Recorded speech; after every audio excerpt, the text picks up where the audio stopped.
Estamos iniciando una semana más. Bienvenidas, bienvenidos a una emisión más de Impacto Económico. Mi nombre es Daniel Rosas, a nombre de este gran equipo, gracias por el favor de su compañía y vamos a iniciar con los titulares de esta emisión. En nuestro mundo hoy le contamos sobre el secuestro del presidente Nicolás Maduro que no debe pasar sin el impacto económico que esto podría traer a los mercados norteamericanos. En nuestro espacio de análisis estaremos abordando a Venezuela como líder regional con 18 trimestres consecutivos de crecimiento económico sostenido y estable. Y en nuestro recorrido digital le contamos sobre Europa endeudada. Revelan cuánto crecerá la deuda pública de Europa. Vamos a comenzar.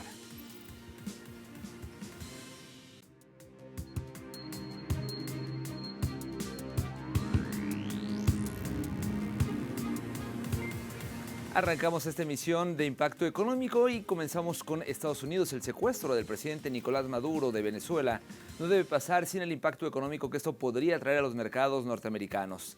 Las refinerías de la costa del Golfo de Estados Unidos están desarrolladas bajo el criterio del crudo venezolano, que está catalogado mundialmente como crudo pesado y extrapesado, por lo que la infraestructura de las mismas solo trabaja con ese tipo de petróleo.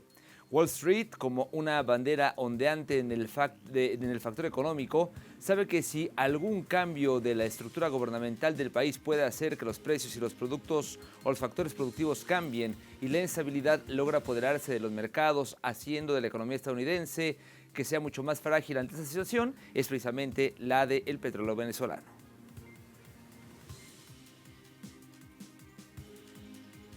El Wall Street y las bolsas europeas operan a la baja mientras el capital busca refugio ante una posible escalada regional. La noticia del secuestro del presidente venezolano Nicolás Maduro por parte de Estados Unidos ha provocado una inmediata reconfiguración de las carteras a nivel mundial. El consenso apunta a una reacción inicial negativa en las bolsas internacionales. En Wall Street se estiman caídas de entre el 1 y el 2% en las primeras jornadas, acompañadas de un aumento puntual en el índice de volatilidad. La experiencia histórica sugiere que, de no producirse una escalada militar o una interrupción prolongada en el suministro de crudo, este tipo de movimientos suelen ser de corta duración, extendiéndose apenas unas horas o pocos días. No obstante, el impacto es desigual. En las próximas horas, la atención de los operadores se centrará en las declaraciones de las potencias internacionales, un factor determinante para definir si esta corrección es un bache temporal o el inicio de un ajuste más profundo.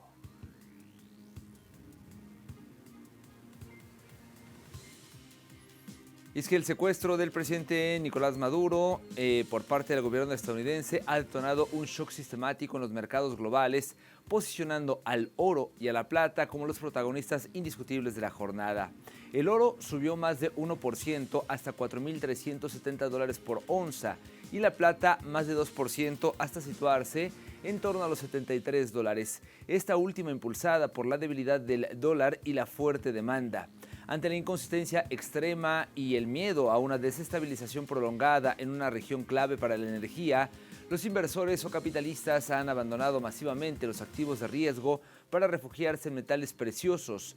La agresión de Estados Unidos contra Venezuela impone una presión estratégica sobre el mercado de tierras raras y minerales críticos. La nación sudamericana no solo posee las mayores reservas de crudo, sino que su territorio alberga yacimientos inexplorados de minerales esenciales para la transición tecnológica y militar.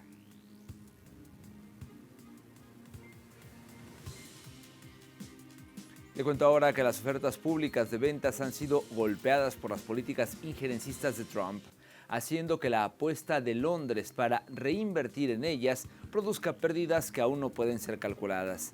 Esto se manifiesta por la imposición de aranceles que golpean directamente a inversores de empresas que se sustentan en la manufactura y que no son entidades globales, lo que debilita las ofertas públicas de ventas como procesos de reinversión. Bajo este criterio, Londres, que esperaba un gran cúmulo de ofertas públicas para reactivar sus mercados, posiblemente deberá esperar algún tiempo para que realmente sea rentable y así logre reactivar el maltrecho mercado londinense que impacta directamente en los procesos bursátiles. Empresas como Visma y FinTech, bajo estas condiciones, procuran ser el refuerzo catalizador de las OPV, esperando que las mismas superen en números modestos los 21.000 millones de libras.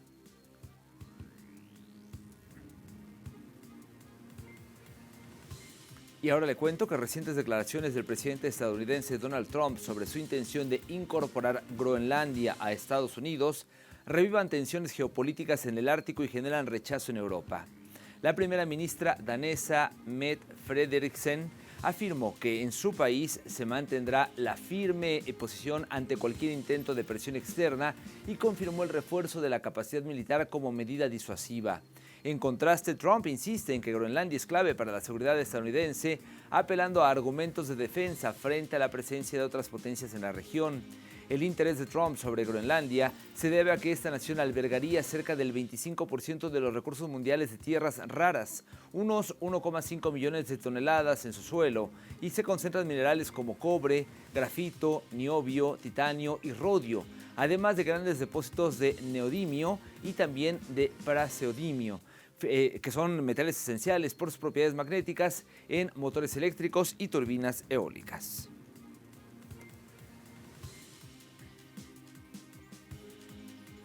Le cuento ahora que autoridades nigerinas expresaron su rechazo hacia las acusaciones de la compañía nuclear francesa Orano, que califica la nacionalización de la mina Somaïr como un robo. Vamos a ver detalles. El ministro de Justicia de Níger, Alidio Daouda, criticó las acusaciones de la empresa francesa que alegaba la supuesta extracción no autorizada de uranio de la mina de Somaïr. Este uranio fue extraído por el ingenio creativo del pueblo nigerino. Ellos son quienes han asumido la responsabilidad de su explotación y es el Estado de Níger quien la ha financiado. Incluso aunque había dejado una deuda de 58.000 millones a un país que ni siquiera había considerado durante años.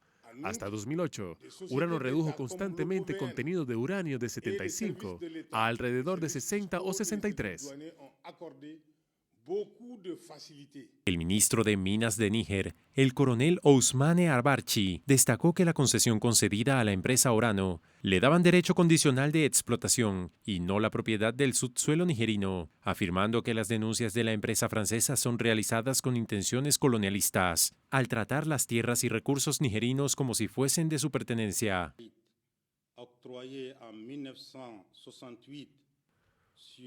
Orano Mining no ha resuelto este estado de liquidación.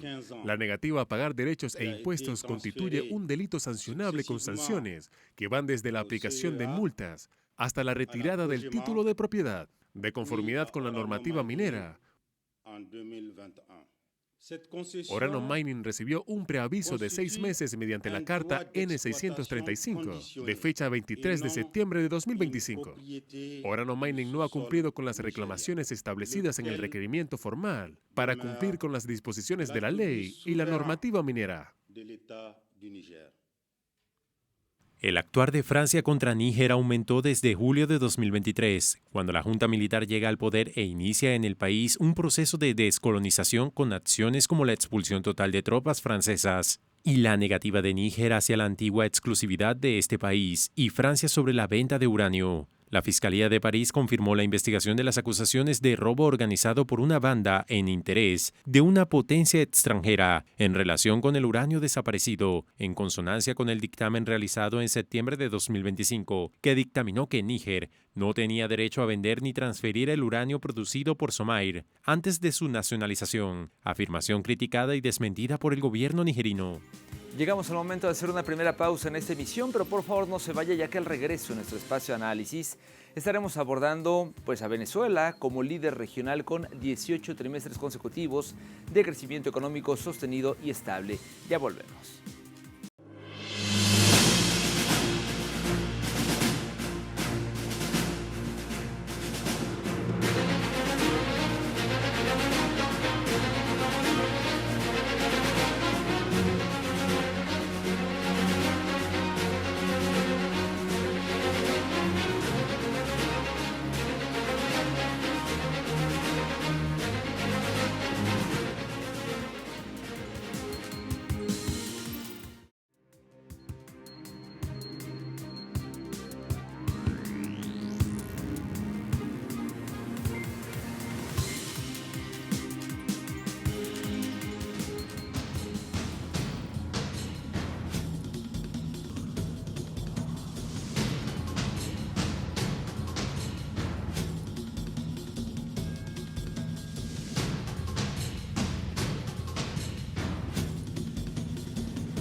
La presidenta encargada de la República de Venezuela, Delcy Rodríguez, durante una reunión en la Asamblea Nacional el pasado 4 de diciembre, presentó un balance económico que sitúa a Venezuela como líder regional al consolidar un crecimiento del Producto Interno Bruto de 8,5% por encima de las proyecciones de la CEPAL. Según explicó, este desempeño se refleja en el repunte de sectores estratégicos como el mineral de hierro, cuyas exportaciones aumentaron 181%, y el oro con incrementos sostenidos tanto en el sector público como en el privado. La alta ejecutiva destacó además el crecimiento del consumo interno y el avance de la producción nacional, factores que han permitido reducir importaciones y fortalecer la industria. La funcionaria subrayó que estos logros ocurren pese al bloqueo económico ilegal y las agresiones en el Caribe y responden a políticas orientadas a la soberanía productiva.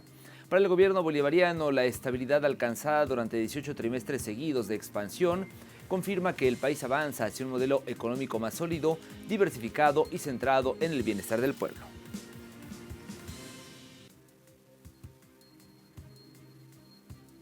Y que a pesar del bloqueo, CEPAL establece que para el año 2025 Venezuela sigue liderando el crecimiento económico de América Latina. Ellos proyectan un 6%, pero sabemos que ya nosotros superamos ese número y llevamos un consolidado de año de 8,5% en el Producto Interno Bruto.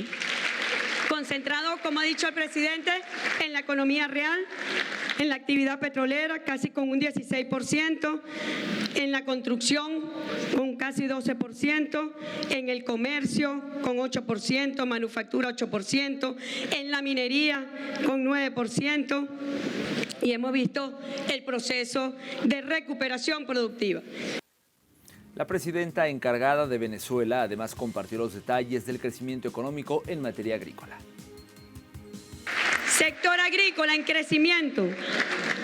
Voy a decirlo rápido, pero es que si no, repito, si nos ponemos ítem por ítem, pollo un 13%, cerdo 3%, cacao 9%, café 5%, caña de azúcar 8%, arroz paddy 17%, maíz amarillo 52%, leche de búfala 13%, leche caprina 3%, leche vacuna 5%, huevos 4%, producción vegetal, cereales 10%, frutas 122%, granos leguminosos 26%, hortalizas 201%, raíces y tubérculos 178%.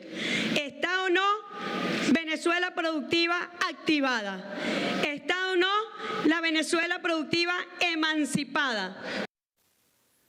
Durante la reunión, la Asamblea Nacional aprobó en primera discusión el proyecto de ley de presupuesto y la ley especial de endeudamiento para 2026 en una sesión marcada por el énfasis del gobierno bolivariano en inversión social y la defensa de la soberanía energética.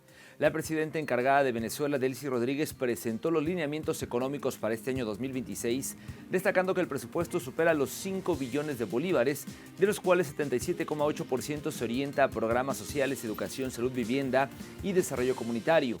Rodríguez subrayó que estas decisiones se adoptan en un contexto de presiones externas contra la industria petrolera venezolana y recordó episodios históricos que evidencian los intentos de injerencia sobre los recursos energéticos del país. Frente a ello, aseguró que el gobierno bolivariano continuará impulsando un modelo económico inclusivo destinado a fortalecer la producción nacional y garantizar que la renta petrolera llegue directamente al pueblo.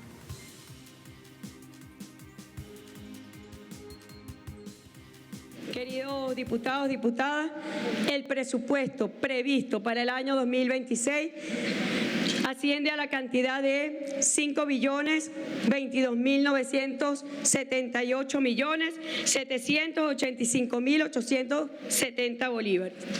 Pero lo más resaltante es que la inversión social de este presupuesto es el 77,8%. 77,8%. Y yo me detengo a comparar lo que fueron los presupuestos de la Cuarta República, donde la inversión no era inversión social, sino gasto social, y nunca superó el 40%. Asimismo, también mencionó la prioridad del presupuesto y dio un desglose del mismo. Vamos a escucharla. La prioridad del presupuesto en esa inversión social es justamente el desarrollo social y participación, casi un 30%. En infraestructura, en educación, en salud, en seguridad, en vivienda, en cultura, comunicación, en ciencia y tecnología, en la defensa del Esequibo, tal como ustedes lo aprobaron hace 2 años aquí en esta Asamblea Nacional, en el Fondo de Compensación Interterritorial y, lo más importante, la participación en el presupuesto. La mandataria además dio información acerca de la distribución del presupuesto en proyectos. Vamos a escucharla. Queridos diputados, diputadas, está prevista en este presupuesto, como ya lo mencioné, proyectos en el área económica con un 31%, en Ciudad Humana, que es para los servicios públicos, y también está prevista en la ley de endeudamiento en un 19%, en social 23%, en política 10%, en ecosocialismo 8.9%, en geopolítica 1.6%, en seguridad y defensa 5.5%. Ahí están los proyectos que van a estar abarcados, pero con una visión desde lo territorial y con una visión participativa y protagónica del pueblo venezolano, que sea a través del Estado comunal donde se direccione definitivamente los proyectos y que los proyectos del 2026 estén concentrados en la agenda concreta de acción en educación, en vivienda, en energía eléctrica, en agua, obras públicas, transporte, defensa. Son las necesidades fundamentales y esenciales de nuestro pueblo. Ustedes no verán allí gastos suntuarios. Ustedes no verán en los circuitos comunales a ninguna comuna votando por gastos suntuarios. Lo que se está votando es por la vida nacional, es por la felicidad de nuestro pueblo, es para las facilidades de nuestro pueblo en el territorio. Y este presupuesto para el año 2026 tiene previsto y contemplado los recursos que se requieren para la seguridad y para la defensa de Venezuela, para la defensa de nuestra integridad territorial, para la defensa de la soberanía nacional y, lo más importante, para la defensa de nuestra dignidad histórica. La alta funcionaria también habló sobre la recuperación económica en la industria petrolera del país con un balance en números positivos. Vamos a escucharla. Es que el balance es positivo. En la producción petrolera, crecimiento sostenido estable, a pesar del sabotaje que lo hacen. A pesar de ello, llevamos un crecimiento sostenido. En las exportaciones de mineral de hierro son las más grandes de la última década y un crecimiento en relación al año pasado de un 181% y ya encaminado al Plan del Desarrollo Nacional. No solamente la exportación, sino los productos terminados, Camacho, que encadenemos los procesos productivos nacionales para dar impulso a distintos sectores de la industria y de la manufactura.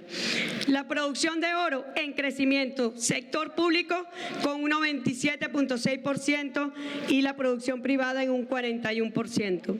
Permítanos hacer una segunda pausa en esta emisión, pero al regreso en nuestro recorrido digital le contamos sobre Europa endeudada, y es que revelan cuánto crecerá la deuda pública precisamente del continente. Regresamos con esta y más información.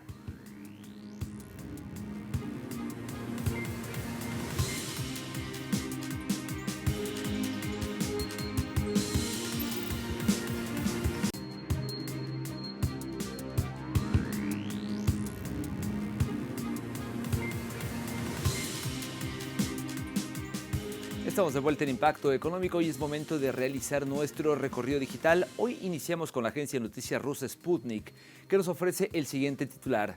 Europa endeudada. Revelan cuánto crecerá la deuda pública de Europa. De acuerdo con esta nota, en un informe de la Academia de Ciencias de Rusia, la deuda pública de la Unión Europea y la zona euro continuará creciendo este año, alcanzando el 83,8% y el 89,8% del PIB. El material destacó que la escasez de recursos financieros y su resignación entre prioridades europeas permanece como un problema clave. Asimismo, resaltó a Bélgica y Francia por enfrentar en la actualidad las situaciones más críticas de sus finanzas públicas a nivel país. Los expertos concluyeron que el déficit fiscal y el desbalance financiero en el bloque incrementarán considerablemente.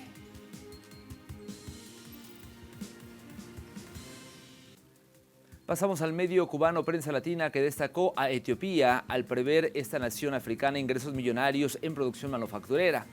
El Ministerio de Industria de Etiopía destacó que las inversiones e iniciativas industriales están dirigidas estratégicamente a posicionar el sector como un motor central del crecimiento económico y prosperidad.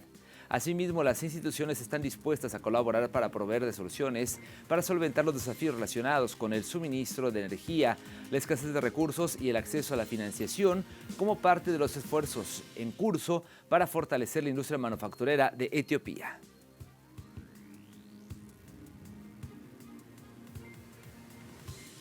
Y para finalizar nuestro recorrido digital lo hacemos revisando el titular del portal CGTN en español, el cual destacó que la taquilla china se dispara un 22% en 2025, impulsada por el auge del cine de animación. 51.830 millones de yuanes es la cifra aproximada calculada por las autoridades chinas, monto superior al registrado en 2024 de 42.500 millones de yuanes.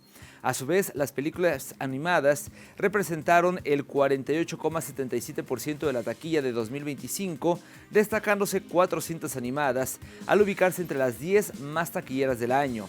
Ne-Sa, la edición número 2 de Ne-Sa, también Zootopia 2, Nobody y Bonnie Bear's Future Reborn fueron las 4 cintas que más recaudaron de acuerdo con esta información.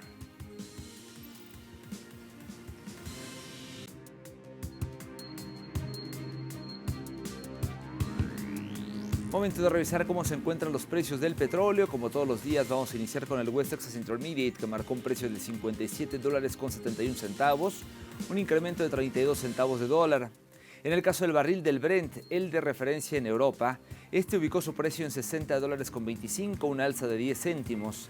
Finalmente, le comento que el crudo promediado por la OPEP, pues este se ha mantenido en $61.78 sin cambios.